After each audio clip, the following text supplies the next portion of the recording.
అందరికీ నమస్కారం.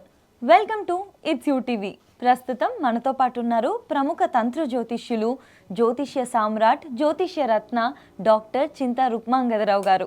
గురుగారితో మాట్లాడి మనకున్న సందేహాలన్నింటినీ కూడా నివృత్తి చేసుకునే ప్రయత్నం చేద్దాం. అంతకంటే ముందు ఇటువంటి ఆధ్యాత్మికపరమైన వీడియోస్ కోసం ఇప్పుడే మన ఛానల్ని సబ్స్క్రైబ్ చేసుకోండి. నమస్కారం గురుగారు. మాతృదేవోభవ, పితృదేవోభవ, ఆచార్యదేవోభవ. ఓం నమో మాందీశ్వరాయ నమః. అందరూ బాగుండాలి, అందరికీ మంచి జరగాలి. గురుగారు, జూలై మాస ఫలితాల్లో భాగంగా మనకి మకర రాశి వారికి ఏ విధంగా ఉండబోతుంది? 2020 సంవత్సరం జూలై మాస ఫలితాల్లో భాగంగా మకర రాశి వాళ్ళకి ఎలా ఉందంటే, రాశాధిపతి శనేశ్వరుడు 3వ ఇంట్లో ఉన్నాడు, ద్వితీయంలో రాహు ఉన్నాడు, అష్టమంలో కేతువు శుక్రుడు ఉన్నారు, సప్తమంలో రవి గురులు చేరుతున్నారు, షష్టమ స్థానంలో బుధుడు, 5వ స్థానంలో కుజుడు. అంటే వీళ్ళకి వ్యతిరేకమైన గ్రహాలు తీసుకుంటే కుజుడు, అదేవిధంగా అష్టమంలో ఉన్నటువంటి కేతువు శుక్రుడు, ఈ 3 గ్రహాలు వ్యతిరేకంగా ఉన్నాయి. ఓకే. అంటే ఇప్పుడు కుజుడు ఎందుకు వ్యతిరేకం అంటే, ఈ రాశికి కుజుడే బాధకాధిపతి. ఆయన 5వ స్థానం అంటే అదృష్టం. కుజుడు అంటే ఒక శస్త్రచికిత్స. ఏదైనా ఒక ఆయుధం ఎదుగుని కట్ చేసి కుట్లు వేసినా, ఒక ఆపరేషన్ చేసినా అది కుజుడు యొక్క వ్యతిరేకత ఉన్నప్పుడే. అంటే ఇప్పుడు 5వ స్థానం అంటే మీ సంతాన స్థానం. ఇప్పుడు వీళ్ళకి ఎవరైనా ఈ రాశిలో స్త్రీలు ఉండి వాళ్ళు గర్భిణీగా ఉంటూ డెలివరీ సమయం వస్తే కంపల్సరీ ఆపరేషన్ చేయాల్సిందే. కుజుడు 5వ స్థానంలో ఉన్నాడు కదా, కాబట్టి ఆపరేషన్ ద్వారానే వాళ్ళకు సంతాన భాగ్యం కలుగుతుంది. అదేవిధంగా కొంతమందికి ఆభాషణ ఏదైనా అవకాశం ఉంది.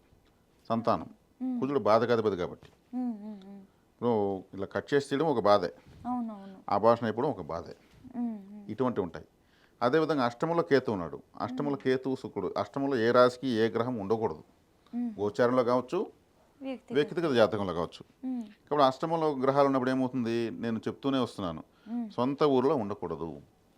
కొంతమంది అష్టమంలో గ్రహాల ప్రభావం ఎక్కువ ఉండి వాళ్ళు బాగా డబ్బులున్న వాళ్ళగా ఉండి అదంతా పోయి, డబ్బులు పోయి, ఆస్తులు పోయి, వన్ ఫైన్ డే ఊరికి చెప్పకుండా ఎక్కడో వెళ్ళిపోతారు. రిచ్ స్టేజ్ నుంచి జీరో అయిపోయేసి వాళ్ళ బతికిన రేంజ్కి ఇంకొకరిని డబ్బులు అడగలేకుండా, సహాయం అడగలేక, అప్పులు అడగలేక, ఏదన్నా కాస్తో కూస్తుంటే ఆ డబ్బులు చేతిలో పట్టుకొని ఎక్కడో వెళ్ళిపోతారు. అది అష్టమ స్థానం అలా తరమేస్తుంది. ఇంకా ఉంటే ఇంకా అంతకు మించి కూడా పోకపోతే సూసైడ్ చేసుకొని చనిపోవాల్సిందే. అంటే అష్టమ స్థానం ఆయుష్ స్థానం, అష్టమంలో గ్రహాలు ఉండకూడదు. అప్పుడు ఒకవేళ అలా ఉంటే ఫస్ట్ ప్లేస్ చేంజ్ చేయాలి గురు. ప్లేస్ చేంజ్ చేసేయాలి. అప్పుడు ఏమవుతుంది, ఆ దోషంకి దూరంగా వెళ్ళిపోయారు.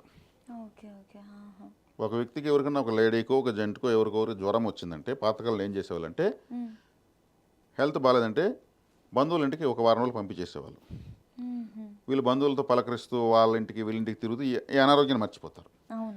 ఏ వాతావరణానికి అనారోగ్యం వచ్చిందో ఆ వాతావరణం దూరంగా పంపిస్తారు. ఆటోమేటిక్గా ఇంక ట్రీట్మెంటు వాళ్ళ బంధువులు, అది తిను, ఇది తాగు, మా ఇంటికి రా, మా ఇంటికి వచ్చి భోజనం చేసుకుంపో, ఈ దీంట్లో మర్చిపోతారు. అనారోగ్యాన్ని పూర్తిగా మర్చిపోయినప్పుడు అనారోగ్యం పనిచేయదు. సేమ్ అనారోగ్యం అష్టమ స్థానం, అది దాంట్లో ఎక్కువ గ్రహాలు ఉన్నాయనుకో, ఎక్కడైతే ఉంటారో వీళ్ళు పుట్టి ఆ ప్రాంతాన్ని వదిలేయాలి.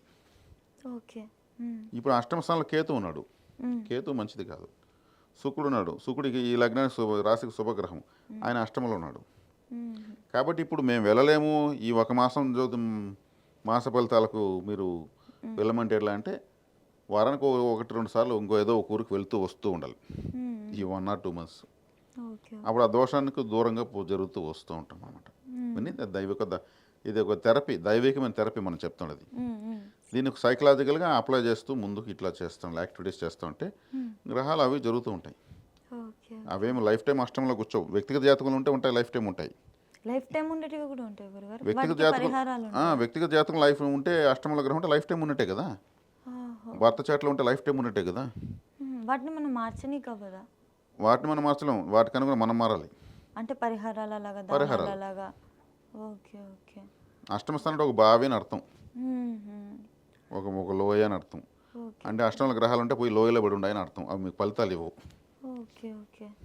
గురుగారు, ఇప్పుడు వీళ్ళు వ్యాపార రంగంలో ఎవరైతే చేస్తున్నారో, ఉద్యోగంలో ఉన్న వాళ్ళు, వీళ్ళకి ఎలాగుంటుంది? బాగుంటుంది. ఎందుకంటే గురువు రాశిని చూస్తున్నాడు. సప్తమ స్థానంలో ఉన్నాడు గురువు, ఉచ్చస్థితి పట్టాడు. మ్మ్. రవిగ్రహం వస్తుంది, అష్టమాధిపతి మళ్ళీ రాశిని చూస్తున్నాడు. మ్మ్. అష్టమ స్థాన ప్రభావం ఎక్కువ అవుతుంది ఇక్కడ. మ్మ్.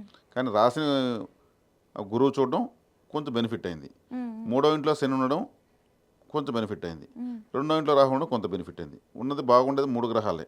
మ్మ్. ఏది? గురువు, శని, రాహు. మ్మ్. మిగిలిన గ్రహాలు అంత అనుకూలంగా లేవు. ఓకే. కాబట్టి వీళ్ళు ఎక్కువగా మ్మ్. మకర రాశి కాబట్టి కాలభైరవ ఆరాధన ఎక్కువ చేయాలి. మ్మ్. కాలభైరవ అంటే ఈ రాశికి అధిపతి శనేశ్వరుడు. మ్మ్. శనేశ్వరుడికి గురువు కాలభైరవుడు. మ్మ్.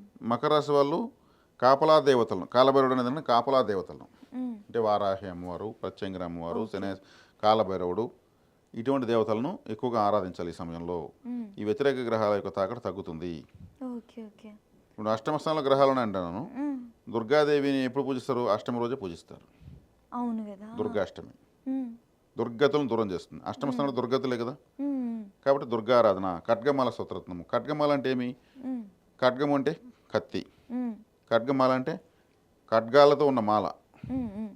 పుష్పాల మాల, అలాగా. నిమ్మకాయల మాల, కత్తులతో మాల. ఓకే. ఆ స్తోత్రత్నం, ఓకే. ఆ ఖడ్గమాల స్తోత్రత్నంలో ఒక్కొక్క స్తోత్రం ఒక్కొక్క కత్తి లాంటిది.